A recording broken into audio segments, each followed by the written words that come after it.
Well, DC is massively on the decline. The Flash bombs again. Again.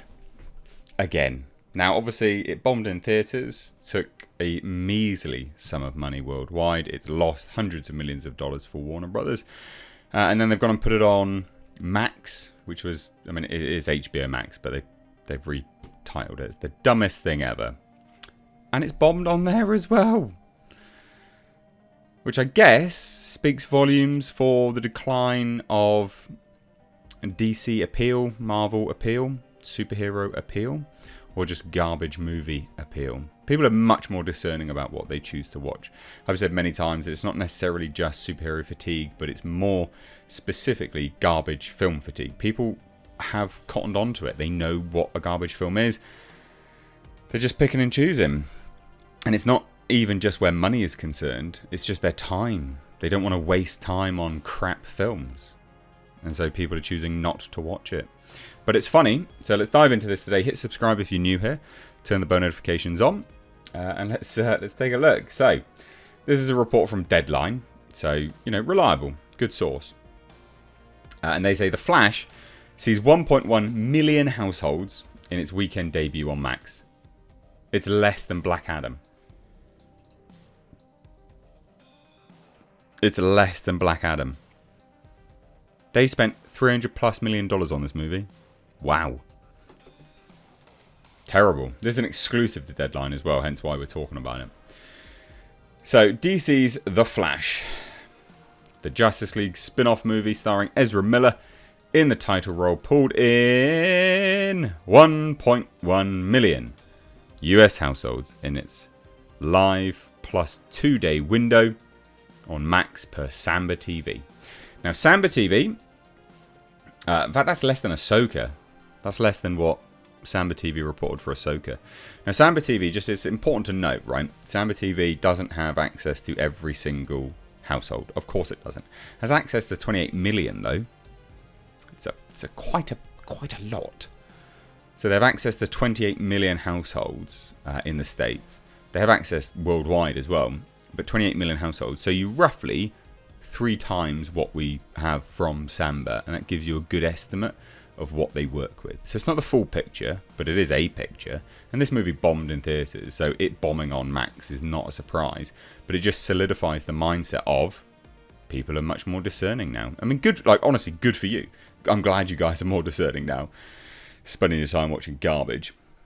So it's just under, so it's like 3.3 million households basically watched it. That's a good estimate based on Samba TV's report. But it's, we're going to compare it like for like. So that is a statement. If Samba TV is saying it's 1.1 million and they're saying, well, Black Adam was more, it's measured via the same metric. So it's still less. There is still less interest in it.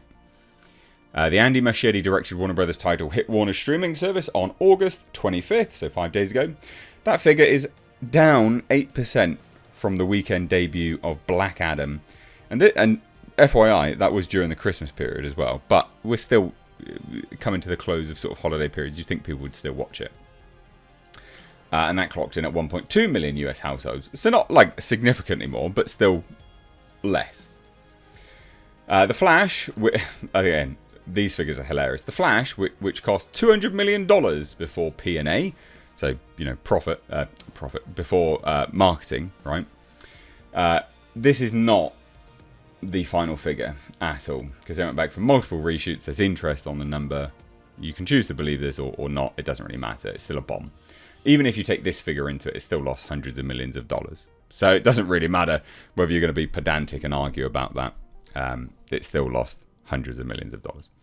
But it was long marred in a PR controversy. Its leading man, Miller, the subject of a myriad of tabloid headlines.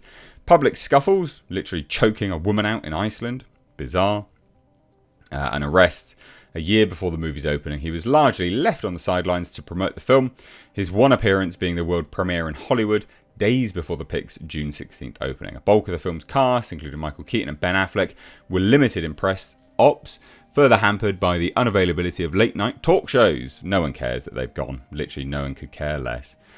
During the early part of the WGA strike, Thus, The Flash fell apart at the box office, opening to $55 million domestic, well under $60 million projections, and finaled at $108 million domestic. That's terrible. And $268 million global.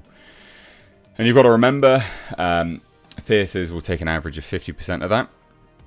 So it took, what, $130 million? I mean, let's be generous. Let's say it's $135 million. So it's lost. Even if you're just taking their $200 million into equation, even though there's still marketing on top of it, which they would have paid substantial money for because there was a Super Bowl advert, which was very long. They've lost, what, $65 million just from the supposed production budget. That's bad. That's not good.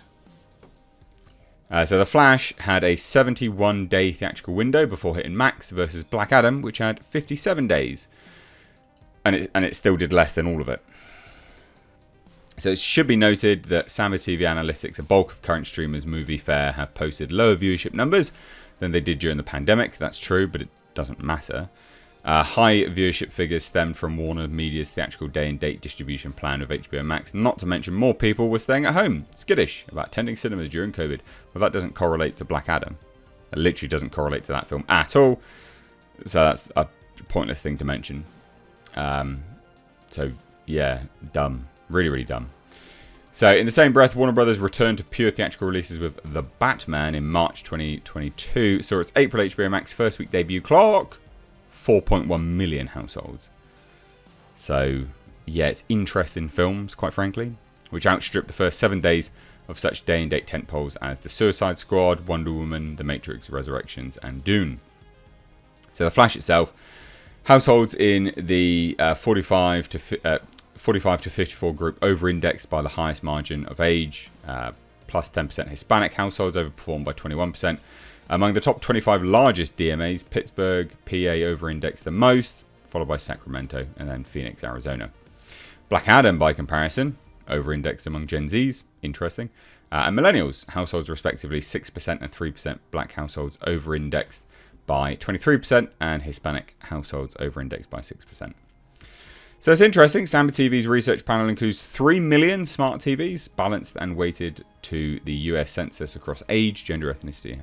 Its panel is nearly 100 times larger than Nielsen's household footprint of 45,000 homes.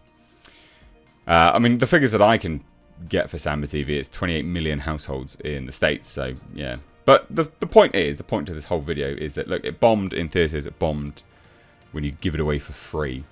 People are just done. Make better movies, quite frankly. Make better movies.